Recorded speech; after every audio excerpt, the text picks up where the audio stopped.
হলো সব খবর। নিয়মিত এই আয়োজনে স্বাগত জানাচ্ছি আমি মৌসুমী আহমেদ লোপা। ছাত্র জনতার উপর গুলি, হত্যা এবং হতাহতের তথ্য চেয়ে সারা দেশের সব সরকারি বেসরকারি হাসপাতাল ও কবরস্থান সহ প্রত্যেক জেলা প্রশাসকের কাছে চিঠি দিয়েছে আন্তর্জাতিক অপরাধ ট্রাইব্যুনালের তদন্ত সংস্থা, জানিয়েছেন চিফ প্রসিকিউটর তাজুল ইসলাম। তিনি বলেন, বিদেশি আইনজীবীও নিয়োগ দিতে পারবে আসামিরা। তদন্ত ও বিচার কাজে স্বচ্ছতা রাখতে সব ধরনের ব্যবস্থা নেওয়া হবে বলেও জানিয়েছেন চিফ প্রসিকিউটর। জুলাই ও আগস্টের গণহত্যার রক্তের দাগ শুকানোর আগেই বিচারের উদ্যোগ নেয় অন্তর্বর্তী সরকার। এরই মধ্যে চিফ প্রসিকিউটর নিয়োগ দিয়ে প্রসিকিউশন টিমও গঠন করা হয়েছে। শুরু হয়েছে আনুষ্ঠানিক তদন্ত। সোমবার তদন্তের সার্বিক বিষয় নিয়ে ট্রাইব্যুনাল প্রাঙ্গণে ব্রিফ করেছেন নবনিযুক্ত chief prosecutor advocate Tajul Islam. তিনি জানান, তথ্য সংগ্রহের লক্ষ্যে ডিসি কার্যালয়, হাসপাতাল, বিশ্ববিদ্যালয় ও কবরস্থান কর্তৃপক্ষকে চিঠি দেওয়া হয়েছে। পাশাপাশি প্রসিকিউশন টিম এরই মধ্যে কয়েকটি হাসপাতাল পরিদর্শন করে তথ্য সংগ্রহ করেছে। তথ্য চাওয়া হবে গণমাধ্যমের কাছেও। এইগুলো চিঠিতে আমরা অনুরোধ জানিয়েছি, হসপিটালে কতজন আহত নিহত মানুষ গিয়েছিলেন, কতজন চিকিৎসা গ্রহণ করেছেন, কতজন মারা গিয়েছে, তাদের সংক্রান্ত যত চিকিৎসার ডকুমেন্ট আছে এগুলো তদন্ত সংস্থায় সরবরাহ করার জন্য। প্রত্যেকটা কবরস্থানে কতগুলো আইডেন্টিফাইড এবং কতজন আনআইডেন্টিফাইড মানুষকে দাফন করা হয়েছে সেই তথ্যগুলো আমাদের দরকার, এবং কি প্রক্রিয়ায় কবে তাদেরকে এখানে আনা হয়েছে সেই জিনিসগুলো জানা দরকার। চিফ প্রসিকিউটর বলেন, বিচারের ক্ষেত্রে এই সরকারের কোনো রাজনৈতিক অভিলাষ নেই। আসামিরা চাইলে বিদেশি আইনজীবী নিয়োগ দিতে পারবেন।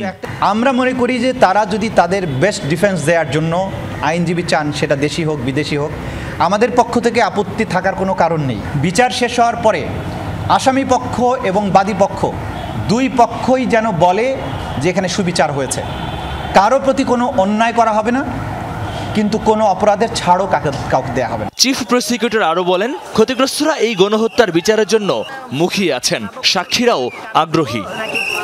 মহিউদ্দিন মধু, যমুনা নিউজ, ঢাকা। তেজগাঁও ৭ রাস্তায় অবরোধ করে ৬ দফা দাবিতে কারিগরি ছাত্র আন্দোলনের ব্যানারে বিক্ষোভ করছে শিক্ষার্থীরা। ৬ দফা দাবিতে সকাল ১১টায় কারিগরি ছাত্র আন্দোলনের ব্যানারে বিক্ষোভ শুরু করেন তারা। বেলা ১টার পর শিক্ষার্থীরা সড়ক অবরোধ করে অবস্থান নেন। শিক্ষার্থীদের দাবি, কারিগরি সেক্টর পরিচালনায় কারিগরি শিক্ষার বাইরে থেকে কোনো জনবল থাকতে পারবে না। ডিপ্লোমা ইঞ্জিনিয়ার্স কোর্স ৪ বছর মেয়াদী এবং প্রতি সেমিস্টার ৬ মাস করতে হবে। ২০২১ সালের বিতর্কিত নিয়োগপ্রাপ্ত সব ক্রাফট ইনস্ট্রাক্টরদের সব প্রতিষ্ঠান থেকে অপসারণ করতে হবে। কারিগরি সেক্টরে সব শূন্য পদে কারিগরি জনবল নিয়োগ দ্রুত সম্পন্ন করতে হবে। এছাড়া কারিগরি শিক্ষা অধিদপ্তরের সব নিয়োগ বিধিমালা সংশোধন করারও দাবি জানান তারা।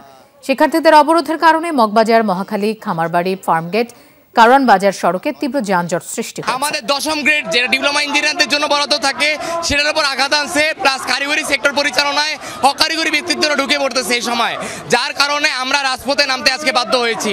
আমাদের যোগ্য আসনে যোগ্য ব্যক্তিকে জায়গা করে দিতে হবে। আমাদের অধিদপ্তরের মহাপরিচালক থেকে শুরু করে কারিগরি বোর্ড সংস্কার করতে হবে। এই সেক্টরকে কিভাবে ডেভেলপ করা যায়, এই সেক্টরকে টেকনিক্যাল এডুকেশনকে ডেভেলপ করলেই দেশ উন্নত হবে। এছাড়া দেশ কখনোই উন্নতি শিখরে পৌঁছাবে না। এ বিষয়ে আরো জানবো। রাজধানীর ৭ রাস্তা এলাকা থেকে আমাদের সাথে যোগ দিচ্ছেন সহকর্মী শওকত মঞ্জুর শান্ত।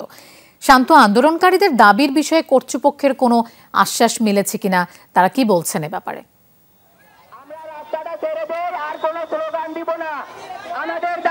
আমরা এখানে দুপুর থেকে অবস্থান নিয়েছিলাম এবং শিক্ষার্থীদের সাথে কিছুক্ষণ আগে কারিগরি শিক্ষা বোর্ডের যে সচিব আছেন তিনি কিন্তু এসে যে ৬টি দাবি তারা করেছেন সেই ৬টি দাবি সবগুলো দাবি মেনে নেওয়ার ঘোষণা কিন্তু দেওয়া হয়েছে। এবং যেই ৬টি দাবি রয়েছে তার ভিতরে আমি যদি স্পষ্ট করে বলতে চাই, সেটি অনেকটা এরকম যে 4টি ইঞ্জিনিয়ারিং কলেজে শতভাগ যে সিট রয়েছে ডিপ্লোমা ইঞ্জিনিয়ারদের, সেই শতভাগ সিট নিশ্চিত করা হবে এই ঘোষণা দেওয়া হয়েছে। বিধিমালা সংশোধনের আগে কোনো নিয়োগ হবে না, অর্থাৎ যে বিধিমালা রয়েছে সেই বিধিমালা সংশোধন না করা পর্যন্ত কোনো নিয়োগ আপাতত আর হচ্ছে না কারিগরি শিক্ষা বোর্ডে এবং ডিপ্লোমা ইঞ্জিনিয়ারিং যে যতগুলো প্রতিষ্ঠান রয়েছে সবগুলো প্রতিষ্ঠানে। কারিগরি বোর্ড এবং অধিদপ্তরের ক্যাটাগরি সেক্টরে ব্যতীত যারা আছে তাদেরকে প্রত্যাহার করা হয়েছে ইতিমধ্যে, এমন ঘোষণা তিনি দিয়েছেন। আরও বলেছেন যে আরও যদি কেউ থেকে থাকে তাদেরকেও সরিয়ে দেওয়া হবে, সেই ক্ষেত্রে সঠিকভাবে কারা আছে না আছে সেই তথ্য উপাত্তগুলো ঘোষণা করে দেখার চেষ্টা করা হচ্ছে। একই সাথে তিনি ঘোষণা করেছেন ডিপ্লোমা ইঞ্জিনিয়ার ব্যতীত কেউ উপসহকারী প্রকৌশলী পদে আবেদন করতে পারবেন না, এই ঘোষণাও দেওয়া হয়েছে। পাশাপাশি বলা হয়েছে ডিপ্লোমা ইঞ্জিনিয়ারিং কোর্স হবে 4 বছর মেয়াদি এবং প্রতি সেমিস্টারে সেটি মেয়াদ থাকবে 6 মাস। অর্থাৎ শিক্ষার্থীদের যে দাবিগুলো ছিল প্রায় এই 5টি দাবি নিরঙ্কুশভাবে মেনে নেওয়া হয়েছে এবং পরবর্তীতে যে একটি দাবি বাকি ছিল সেটি হচ্ছে 2021 সালে বিতর্কিত নিয়োগপ্রাপ্ত সকল ক্রাফট ইনস্ট্রাক্টরদের কারিগরি অধিদপ্তর এবং সকল প্রতিষ্ঠান থেকে অপসারণের দাবিতে সম্মতি জানানো হয়েছে। কিন্তু সেই দাবিটি আসলে বাস্তবায়ন করার ক্ষেত্রে কারা কিভাবে নিয়োগপ্রাপ্ত হয়েছিল এবং কোনো নিরপরাধ কেউ যাতে সাজাপ্রাপ্ত না হয়ে যান, তার যাতে ক্ষতি না হয়ে যায়, সেই ক্ষেত্রে আসলে একটু সময় সাপেক্ষ একটা বিষয়। এবং প্রকান্তরে তিনি কিন্তু জানিয়েছেন যে এই 6টি দাবি স্বাভাবিকভাবে মেনে নেওয়া হয়েছে এবং আমরা কিন্তু এখন দেখতে পাচ্ছি যে ইতিমধ্যে শিক্ষার্থীরা সড়ক ছেড়ে দিয়েছে এবং দায়িত্বরত পুলিশ যারা রয়েছেন তারা কিন্তু সড়কের দায়িত্বে আসতে শুরু করেছেন যাতে যান চলাচল স্বাভাবিক থাকে। এবং যান চলাচল স্বাভাবিক করার জন্য আমরা দেখেছিলাম যে বিকেলের দিকে কিন্তু সেনাবাহিনী এখানে এসেছিলেন এবং তারা কিন্তু সড়কের পশ্চিম পাশ তারা কিন্তু খোলা রেখেছিলেন। এবং এখন আমরা দেখলাম যে পলিটেকনিক্যাল ইঞ্জিনিয়ারিং যে শিক্ষার্থীরা রয়েছেন তাদের যে আন্দোলন, সেই আন্দোলন একটা সফল সমাপ্তি আমরা দেখলাম এবং শিক্ষার্থীরা কিন্তু ঘোষণা দিয়ে গেছেন যে যেহেতু তিনি সচিব মহোদয় এসে সবগুলো দাবির কথাই মেনে নিয়েছেন এবং প্রকান্তরে তাদের যে প্রথম দাবিটি ছিল সেই দাবিটির জন্য সময় চেয়েছেন এবং শিক্ষার্থীরা প্রত্যাশা করছেন যে তাদের এই দাবিগুলো সবগুলোই সরকারের পক্ষ থেকে মেনে নেওয়া হবে এবং সঠিকভাবে বাস্তবায়ন করা হবে। লোপা। শান্ত, আপনাকে ধন্যবাদ আমাদের সাথে যোগ দেবার জন্য। দর্শক, লিয়াজু কমিটির বৈঠক শেষে এই মুহূর্তে কথা বলছেন আমির খসরু মাহমুদ চৌধুরী। আমরা সরাসরি চলে যাচ্ছি সেখানে। বিষয়টা আমরা দীর্ঘ সবাই মিলে আলোচনা করেছি এবং এই 31 দফা বাস্তবায়নে আমাদের যে 1 বছর আগে কিন্তু আমরা এই রাষ্ট্র সংস্কারের মেরামতের বিষয়টা 1 বছর আগে দিয়েছি, কিন্তু 13 জুলাই গত বছরে দিয়েছি, 1 বছর আগে দিয়েছি। এটা নতুন কিছু না, রাষ্ট্র সংস্কার মেরামতের বিষয়টা আমরা কিন্তু নতুনভাবে বলছি না, আমরা 1 বছর আগে বলেছি, জাতির সামনে তুলে ধরেছি। এখানে রাষ্ট্রের যত ধরনের সংস্কারের প্রয়োজন আমরা 6 মাস ধরে কাজ করে দেশের বিভিন্ন স্তরের মানুষের সাথে আলাপ আলোচনা করে, সিভিল সোসাইটির সাথে আলোচনা করে, সবার সাথে আলোচনা করে 31 দফা প্রণয়ন করা হয়েছে।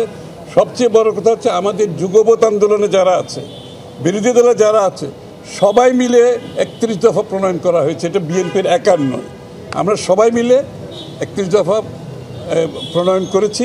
ইনশাআল্লাহ আমরা এটা আগামী দিনে বাস্তবায়ন করব এবং এটা বাস্তবায়নের জন্য যেভাবে আমরা এটার প্রস্তুতির সময় আমরা একসাথে কাজ করেছি, আন্দোলনে কাজ করেছি, আগামী দিনে দেশে যখন নির্বাচনী প্রক্রিয়া শুরু হবে সেখানেও আমাদের এই বিষয়টি থাকবে এবং নির্বাচনের পরবর্তীতে তারেক রহমান সাহেব যে জাতীয় সরকারের ঘোষণা করেছেন সেই জাতীয় সরকারে এই 31 দফা বাস্তবায়নের জন্য সম্মিলিতভাবে আমরা কাজ করব এবং জাতীয় সরকার সেটা বাস্তবায়ন করবে আগামী দিনে। ইতিমধ্যে যে মৌলিক যে সংস্কারের মাধ্যমে প্রতিষ্ঠানগুলোকে তার সঠিক জায়গায় নিয়ে যাওয়ার জন্য আমরা সরকারকে সার্বিক সহযোগিতা করছি। সুতরাং যত তাড়াতাড়ি সম্ভব আমরা সবগুলো সংস্কার, এই মৌলিক সংস্কারগুলো সাধন করে আমাদের নির্বাচনী প্রক্রিয়ার মাধ্যমে আগামী দিনে মানুষ যে কারণে ভোট দেওয়ার জন্য জীবন দিয়েছে, প্রাণ দিয়েছে, যে আমরা নির্বাচনী প্রক্রিয়ার দিকে এগিয়ে যেতে পারবো বলে আমরা বিশ্বাস করি। সবাইকে ধন্যবাদ। দর্শক, লিয়াজু কমিটির বৈঠক শেষে কথা বলছিলেন বিএনপি নেতা আমির খসরু মাহমুদ চৌধুরী। আমরা সরাসরি সেখানে ছিলাম। অন্তর্বর্তী সরকার কি কি সংস্কার করবে তা জনগণের সামনে তুলে ধরা উচিত, এই মন্তব্য করেছেন বিএনপি মহাসচিব মির্জা ফখরুল ইসলাম আলমগীর। যৌক্তিক সময়ের মধ্যে সংস্কার শেষ করে নির্বাচনের ব্যবস্থা করারও আহ্বান জানিয়েছেন তিনি। সকালে মহিলা দলের অনুষ্ঠানে বিএনপি মহাসচিব বলেন, ভারত প্রভুত্ব বজায় রাখতে চায় বলেই প্রতিবেশী কোনো রাষ্ট্রের সাথে সম্পর্ক ভালো নয়। মহিলা দলের ৪৬তম প্রতিষ্ঠাবার্ষিকীতে বিএনপির প্রতিষ্ঠাতা জিয়াউর রহমানের সমাধিতে শ্রদ্ধা নিবেদন করেন নেতাকর্মীরা। মহিলা বিষয়ক মন্ত্রণালয় গঠন থেকে শুরু করে দেশের নারী উন্নয়ন ও ক্ষমতায়নে জিয়াউর রহমান ও বিএনপি চেয়ারপারসন খালেদা জিয়ার অবদান স্মরণ করেন ঢাকা ও আশপাশের এলাকা থেকে আসা নেত্রীরা। মহিলা দলের নেতাকর্মীদের নিয়ে শ্রদ্ধা জানানো শেষে সাংবাদিকদের মুখোমুখি হন বিএনপি মহাসচিব। আইনের শাসন, জনগণের শাসন প্রতিষ্ঠা করবার জন্য তাদের সংগ্রামকে অব্যাহত রাখবে এবং আমরা বিশ্বাস করেন দেশে খুব শিগগিরই আজকের যে অন্তর্বর্তীকালীন সরকার প্রতিষ্ঠিত হয়েছে তারা জনগণের রায়ের উপরে, মতামতের উপরে নিরসন করে তারা যত দ্রুত সম্ভব সংস্কারগুলোকে সম্পন্ন করে তারা দেশে নির্বাচনের মাধ্যমে জনগণের ক্ষমতা জনগণের হাতে তুলে দেওয়ার ব্যবস্থা করবে। এক প্রশ্নের জবাবে বিএনপি মহাসচিব বলেন, অন্তর্বর্তীকালীন সরকার যৌক্তিক সময়ের মধ্যে কি কি সংস্কার করবে তা জনগণের সামনে তুলে ধরা উচিত। সংস্কারগুলো ঘোষণা করে যেটা তারা করতে চান সেগুলো জনগণের সামনে তুলে ধরা এবং সেটার সময় নির্ধারণ করা যাতে করে সুনির্দিষ্ট একটা যৌক্তিক সময়ের মধ্যে নির্বাচন হতে পারে এবং জনগণের ক্ষমতা জনগণের হাতে তুলে দেওয়া যেতে পারে সেই ব্যবস্থা করার জন্য আমরা তাদেরকে অনুরোধ করেছি। ভারত ইস্যুতেও কথা বলেন মির্জা ফখরুল। বলেন, ভারত প্রতিবেশীর সাথে প্রভুত্ব বজায় রাখতে চায়। দুর্ভাগ্যজনকভাবে আমরা দেখতে পাচ্ছি শুধু বাংলাদেশ নয়, পার্শ্ববর্তী দেশগুলোর সঙ্গেও ভারতের সম্পর্ক খুব ভালো যাচ্ছে না। এটা অন্যতম প্রধান কারণ আমার কাছে যেটা মনে হয় যে ভারত সবসময় একটা প্রভুত্ব একটা রাজনীতি তারা এই দেশগুলোর সঙ্গে পার্শ্ববর্তী দেশগুলোর সঙ্গে করেছে, যেটা ভারতের জন্য শুভ বয়ে আনবে না, পার্শ্ববর্তী দেশগুলোর জন্য শুভ বয়ে আনবে। পারস্পরিক স্বার্থ ও শ্রদ্ধা বজায় রেখে ভারতের সাথে প্রতিবেশী সম্পর্ক নির্ধারণ হওয়া উচিত বলেও মনে করেন মির্জা ফখরুল ইসলাম আলমগীর। সাইফুদ্দিন রবিন, যমুনা নিউজ, ঢাকা।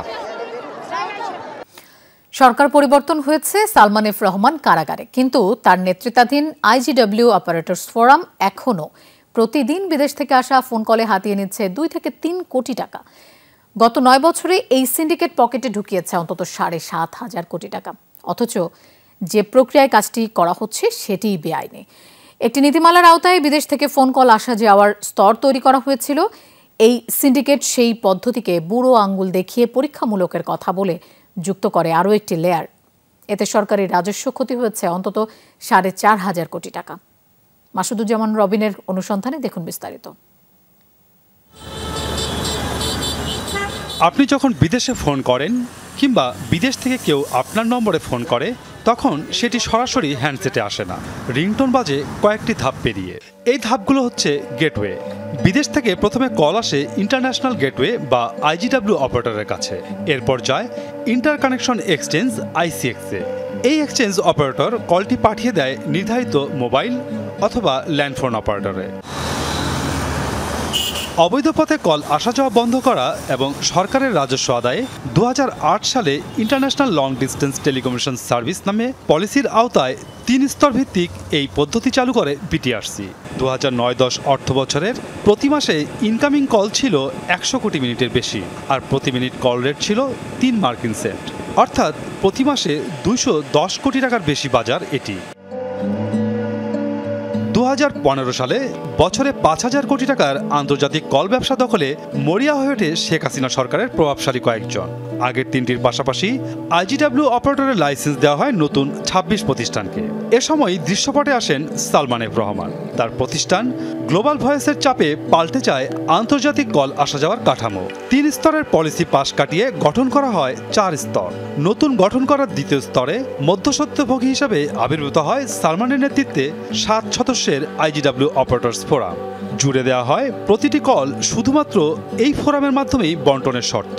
তখন পরীক্ষামূলকভাবে 3 থেকে 6 মাসের কথা বলা হলেও এখনও চলছে তাদের এই সিন্ডিকেট বাণিজ্য।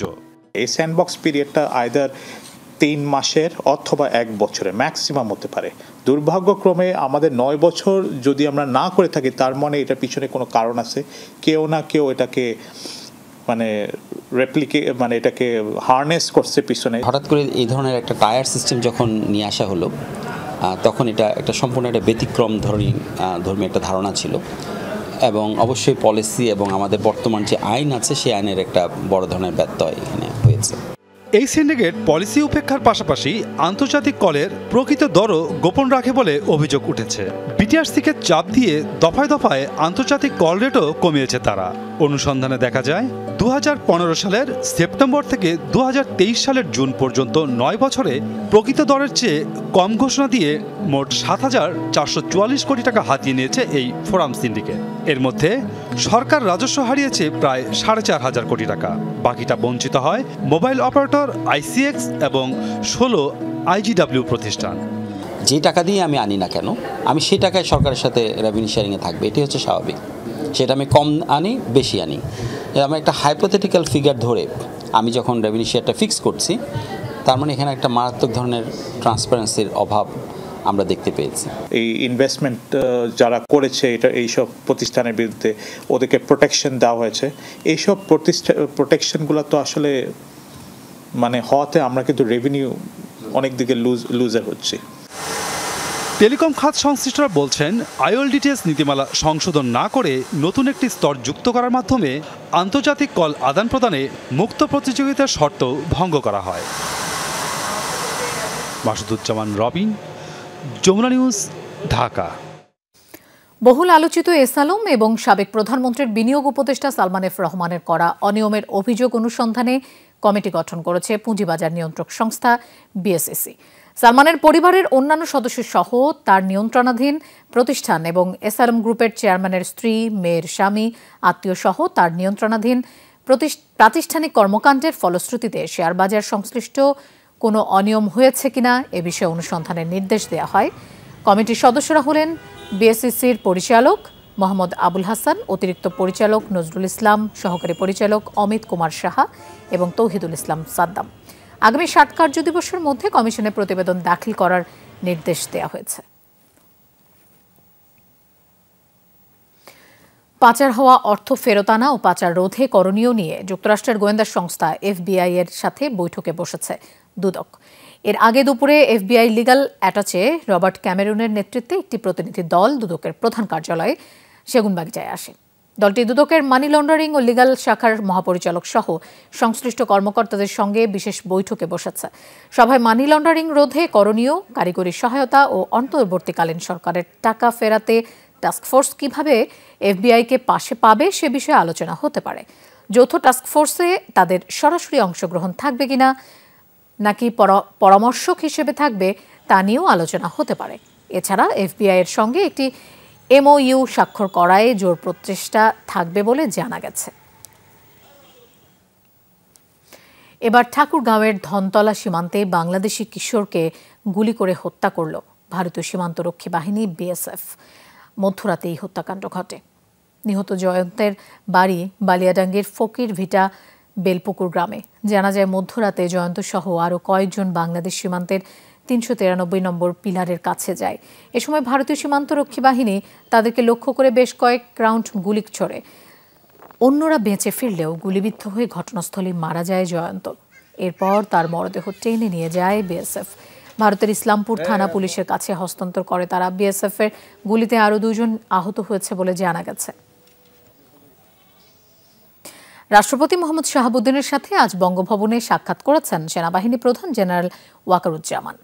সাক্ষাৎকালে সেনাবাহিনীর সার্বিক কার্যক্রম সম্পর্কে রাষ্ট্রপতিকে অবহিত করেন সেনাপ্রধান। এছাড়া দেশব্যাপী আইনশৃঙ্খলা ও শান্তিপূর্ণ পরিস্থিতি বজায় রাখতে সেনাবাহিনীর কার্যক্রমও তুলে ধরেন তিনি। রাষ্ট্রপতি দেশের সার্বিক আইনশৃঙ্খলা পরিস্থিতি রক্ষা ও জনগণের জানমালের নিরাপত্তা প্রদানে সেনাবাহিনীর ভূমিকার প্রশংসা করেন। দেশের উত্তর ও দক্ষিণ পূর্বাঞ্চলে সাম্প্রতিক বন্যায় বানভাসী মানুষের কাছে ত্রাণ পৌঁছানো এবং দুর্গত এলাকায় উদ্ধার কার্যে সেনাবাহিনীর কর্মকাণ্ডেরও প্রশংসা করেন রাষ্ট্রপতি।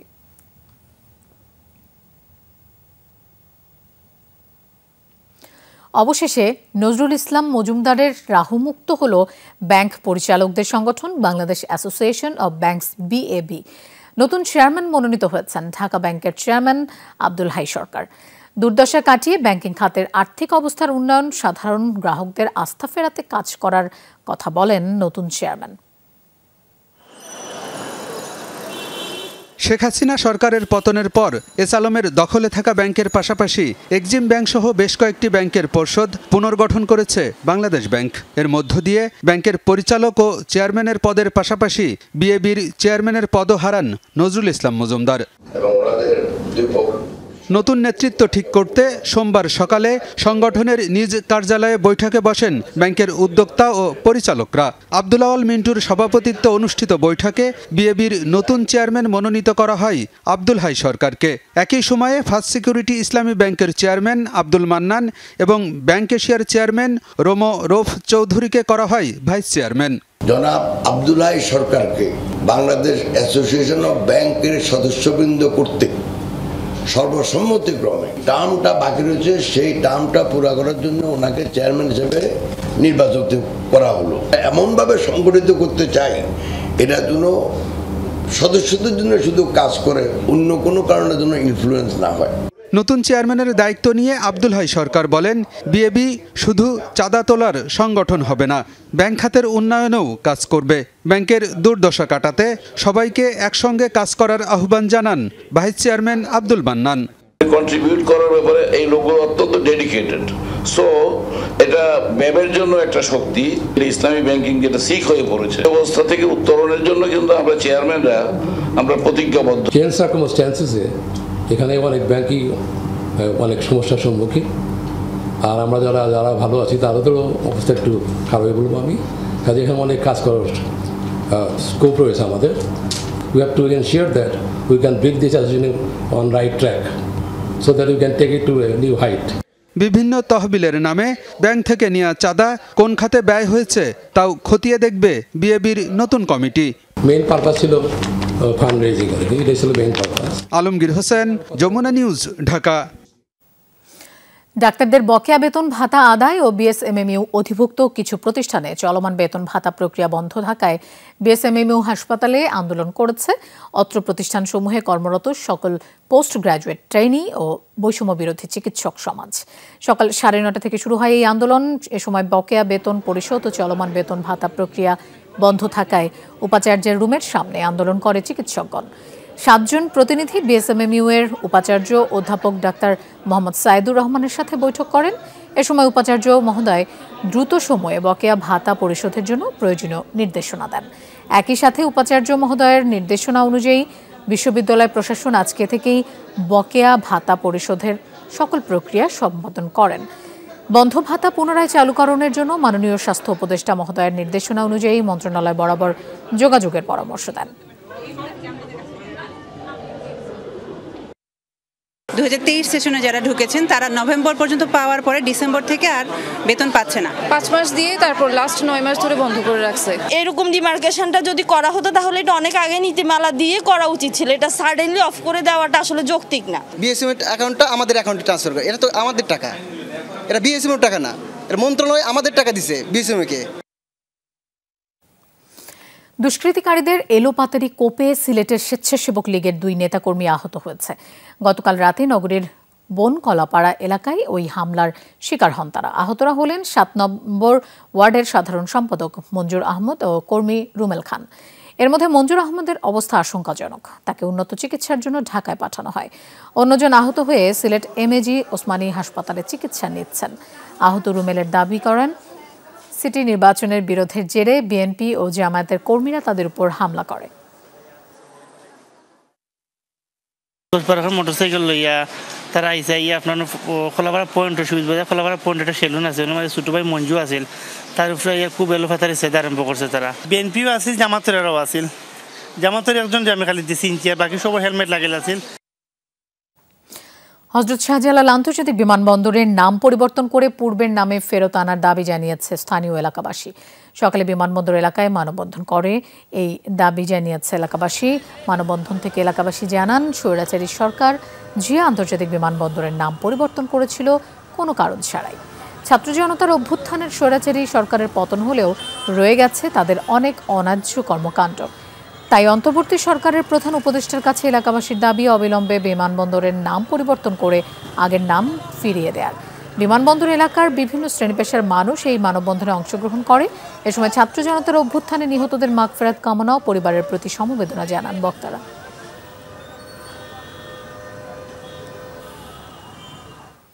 ক্ষমতার লোভে না দুঃশাসনের অবসানে জনগণের আকাঙ্ক্ষার প্রতিফলন ঘটাতেই দায়িত্বে আসে ছাত্র জনতার সরকার। এটা কোনো বিপ্লবী সরকার নয়, বরং গণ অভ্যুত্থানের ফসল, বলছেন ছাত্র আন্দোলনের অন্যতম সমন্বয়ক উপদেষ্টা আসিফ মাহমুদ। তার পূর্বাভাস, জনগণ চাইলে প্রয়োজনে গঠন হতে পারে রাজনৈতিক দলও। সরকারের 1 মাস পূর্তিতে যমুনা টিভির সাথে একান্ত সাক্ষাৎকারে এভাবেই নিজের মতামত তুলে ধরেছেন আসিফ মাহমুদ। 36 জুলাই বা 36 জুলাই ক্যালেন্ডারের পাতা খুঁজে পাওয়া যাবে না এমন কোনো তারিখ, কিন্তু বাংলাদেশের হৃদয়ের ক্যালেন্ডারে 36 জুলাই একটা জীবন্ত আগ্নেয়গিরি। ফুসে ওঠা সে আগ্নেয়গিরির লাভায় যেমন উড়ে গেছে কর্তৃত্ববাদ, তেমনি স্বপ্ন দেখাচ্ছে নতুন একদিনের। এখনকার পর্ব চলছে সে স্বপ্নটাকে বাস্তবে রূপ দেওয়ার। কেমন ছিল সে 1 মাসের স্বপ্নযাত্রা? বলছিলেন রাজপথের নায়ক থেকে সরকারের উপদেষ্টার দায়িত্ব পাওয়া আসিফ মাহমুদ।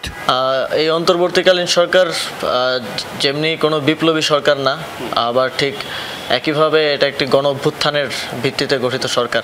স্বাধীনতার পরে এটাই আমাদের কাছে সবচেয়ে বড় সুযোগ তৈরি হয়েছে দেশকে ঢেলে সাজানোর জন্য, দেশটাকে আর একটা নতুন বাংলাদেশ হিসেবে গড়ে তোলার। এবং সেই দায়িত্ব নেওয়ার পর গত 1 মাস আমি মনে করি এই সরকার তার যতটুকু সম্ভব দায়িত্ব পালন করার চেষ্টা করেছে।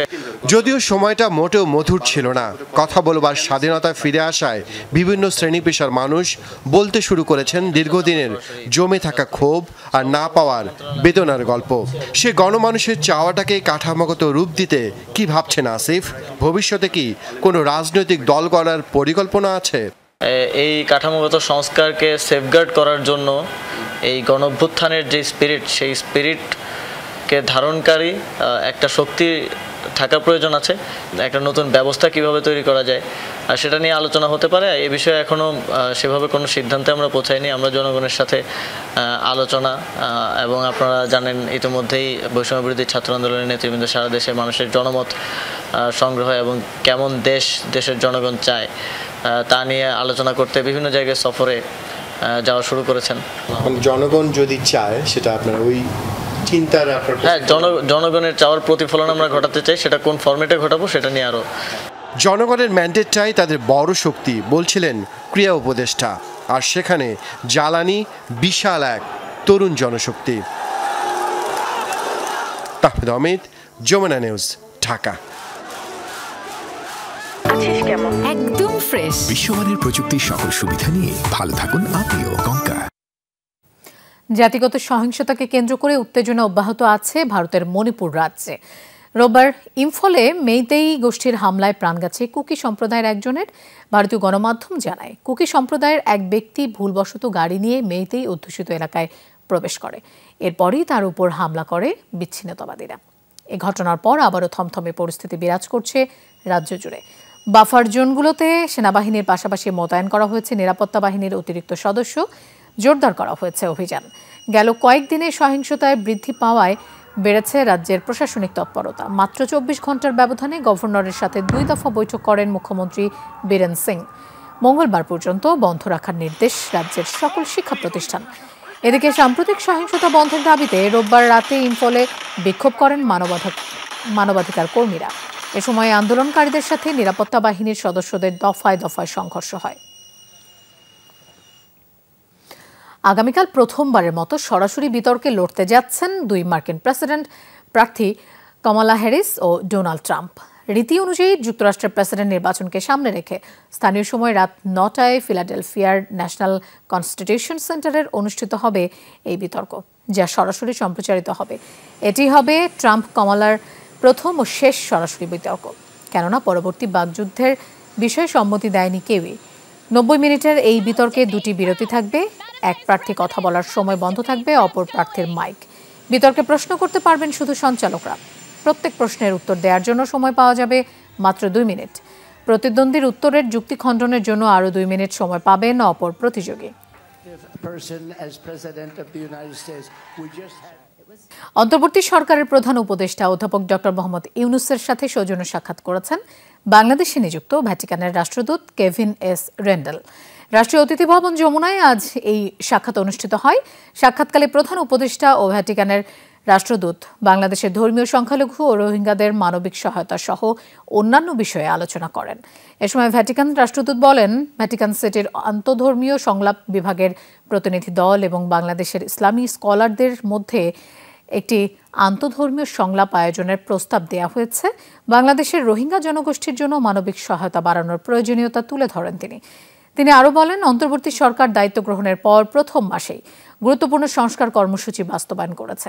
এ সময় সংস্কার কার্যক্রম বাস্তবায়ন এবং রোহিঙ্গাদের মানবিক সহায়তার জন্য ভ্যাটিকানের সহায়তা কামনা করেন প্রধান উপদেষ্টা।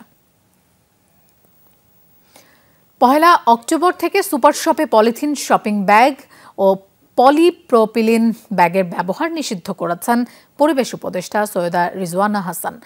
দুপুরে সচিবালয়ে পলিথিন শপিং ব্যাগের নিষেধাজ্ঞা কার্যকর করতে কর্মপরিকল্পনা প্রণয়নের লক্ষ্যে স্টেক হোল্ডারদের সাথে অনুষ্ঠিত সভায় এসব কথা বলেন তিনি। এক্ষেত্রে বিকল্প হিসেবে সকল সুপার শপে পাট ও কাপড়ের ব্যাগ ক্রেতাদের ক্রয়ের জন্য রাখা হবে বলেও জানান তিনি।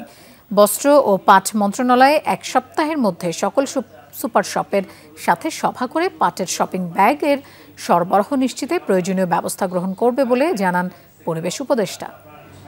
অবৈধ অস্ত্র উদ্ধার সহ আইন শৃঙ্খলা রক্ষার বিভিন্ন কাজে যৌথ বাহিনীকে সহযোগিতা করছে নৌবাহিনী, এমনটাই জানিয়েছেন নৌবাহিনীর প্রধান অ্যাডমিরাল মোহাম্মদ নাজমুল হাসান। সকালে ভোলা সার্কিট হাউসে জেলা প্রশাসন ও আইন শৃঙ্খলা রক্ষাকারী বাহিনীর সদস্যদের সাথে মতবিনিময় শেষে সাংবাদিকদের এসব কথা বলেন তিনি। নৌবাহিনী প্রধান বলেন, ভোলায় প্রায় 150 কিলোমিটার জলপথ আছে, যার পাহারায় পুলিশ ও কোস্ট গার্ডের পাশাপাশি নৌবাহিনীর সদস্যরা কাজ করছে। নৌপথে চাঁদাবাজি সহিংসতা বন্ধের পাশাপাশি জনগণের নিরাপত্তা নিশ্চিত করা হবে। সেজন্য আমরা সবসময় দেশের আইন শৃঙ্খলা রক্ষার স্বার্থে এবং বর্তমানে যৌথ বাহিনীর কার্যক্রম, যেটা অবৈধ অস্ত্র উদ্ধার এবং অন্যান্য আইন শৃঙ্খলা রক্ষাকারী বাহিনীর যে কার্যক্রম, সেই কার্যক্রমগুলিতে সহায়তা করে যাচ্ছি। গুমের শিকার ব্যক্তিদের খুঁজে বের করে স্বজনদের কাছে ফিরিয়ে দেওয়ার দাবি জানিয়েছে বাংলাদেশ গুম পরিবার নামের একটি সংগঠন। এর প্রধান সমন্বয়ক বেলাল হোসেন নিজেও আয়নাঘরে বন্দী ছিলেন, সেখানকার অভিজ্ঞতার কথাও জানান তিনি। দুপুরে ক্রাইম রিপোর্টার্স অ্যাসোসিয়েশন ক্র্যাবে গুম পরিবার আয়োজিত সংবাদ সম্মেলনে তিনি আরও বলেন, গুমের শিকার ব্যক্তিদের খুঁজে বের করতে সরকার গঠিত 5 সদস্যের কমিটি গেল 15 দিনেও কোনো রোডম্যাপ দিতে পারেনি। জানান, এখন পর্যন্ত বাংলাদেশ গুম পরিবারের কাছে 65 জনের তালিকা রয়েছে। ভুক্তভোগীদের পরিবারের কাছে ফিরিয়ে দেওয়ার দাবি জানানো হয় সংবাদ সম্মেলনে। এ সময় স্বজনহারা পরিবারগুলোকে ক্ষতিপূরণ ও মাসিক ভাতা দেওয়ার কথা বলেন বক্তারা। বাজার ব্যবস্থাপনায় চাঁদাবাজি বন্ধ হয়নি, আগের জায়গায় শূন্য স্থান পূরণ হয়েছে। অন্তর্বর্তী সরকার কঠোরভাবে তা দমন করবে, এই বিষয়ে উদ্যোগ নেওয়া হয়েছে বলে জানিয়েছেন অর্থ ও বাণিজ্য উপদেষ্টা ডক্টর সালেউদ্দিন আহমেদ। সচিবালয়ে ইউএনডিপির প্রতিনিধি দলের সাথে বৈঠক শেষে এক্ষেত্রে সতর্ক করেছেন অর্থ ও বাণিজ্য উপদেষ্টা। তিনি বলেন, অর্থনৈতিক খাত সংস্কারের ক্ষেত্রে প্রয়োজনে কারিগরি ও বিশেষজ্ঞ সহায়তা দেবে ইউএনডিপি। দেশে সরবরাহ বাড়াতে ভোজ্য তেল ও রাইস ব্রেন আরও আমদানি করা হবে বলে জানান তিনি। আরও জানান, অন্তর্বর্তী সরকারের সাথে রাষ্ট্র সংস্কারেও কাজ করবে ইউএনডিপি। সরকারকে অর্থনৈতিক ও কারিগরি সহায়তা করবে প্রতিষ্ঠানটি। এছাড়া ইউএনডিপির সাথে চলমান প্রকল্পগুলো চলবে এবং আগামীতে আরও নতুন প্রকল্প নিয়ে বর্তমান সরকারের সাথে কাজ করবে ইউএনডিপি।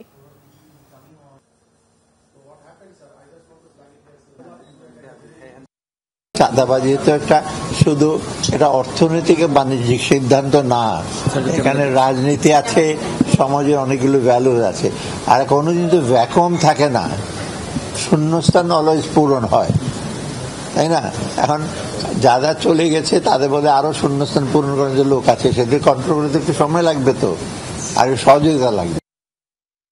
প্রাথমিক সহকারী শিক্ষক নিয়োগে 93% মেধা ও 7% কোটা অনুসরণের দাবি জানিয়ে প্রেস ব্রিফিং হয়েছে। সকালে জাতীয় প্রেস ক্লাবে বৈষম্য বিরোধী চাকরি প্রত্যাশী আন্দোলনের ব্যানারে হয় এই ব্রিফিং। তাদের দাবি, প্রাথমিক সহকারী শিক্ষক নিয়োগ বিধিমালা 2019 অনুসারে মহিলা 60%, 20% পোষ্য ও বাকিটা পুরুষের জন্য ধার্য করা আছে, যা মেধার চূড়ান্ত অবমাননা। তাই অচিরেই এই বিধিমালা বাতিলের দাবি জানান তারা। একই সাথে ঢাকা ও চট্টগ্রামের চূড়ান্ত ফলাফল দ্রুততম সময়ের মধ্যে প্রকাশের দাবিও জানানো হয়। চলতি বছরের 31 জুলাই পর্যন্ত শূন্য পদ সমূহের বিপরীতে সর্বোচ্চ সংখ্যক শিক্ষক নিয়োগ দেওয়ার কথাও বলেন তারা। 72 ঘন্টার মধ্যে সমাধান না হলে কঠোর কর্মসূচির আলটিমেটাম দেন আন্দোলনকারীরা। সরকার এই বিষয়ে 72 ঘন্টার মধ্যে অবশ্যই ওনার একটা প্রেস বা ওনার একটা বিজ্ঞপ্তির মাধ্যমে হোক বা পরিপত্রের মাধ্যমে হোক, যেভাবে হোক আমাদেরকে আমাদের যে দাবিটা সেই দাবির ব্যাপারে একটা নিশ্চয়তা দিবেন। সুপার টাইফুন ইয়াগির তাণ্ডবে ধসে পড়ল ভিয়েতনামের একটি ব্যস্ততম সেতু। গাড়ির ড্যাশক্যামে ধরা পড়ল ভয়াবহ সেই দৃশ্য। সোমবার ফুথো প্রদেশের ফোং চাউ এলাকায় এই দুর্ঘটনা হয়। 10টি ট্রাক, গাড়ি এবং 2টি মোটরসাইকেল নিয়ে হঠাৎ করেই ভেঙে পড়ে 375 মিটার দৈর্ঘ্যের সেতুটি। এই ঘটনায় এখনও নিখোঁজ 13 জন। নদী থেকে জীবিত উদ্ধার করা হয়েছে 3 জনকে। বাকিদের সন্ধানে চলছে উদ্ধার অভিযান।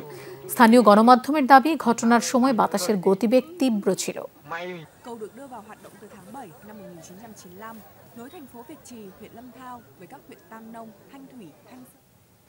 দর্শক, এই ছিল আজকে সব খবরের আয়োজনে। এতক্ষণ সাথে থাকার জন্য ধন্যবাদ সবাইকে।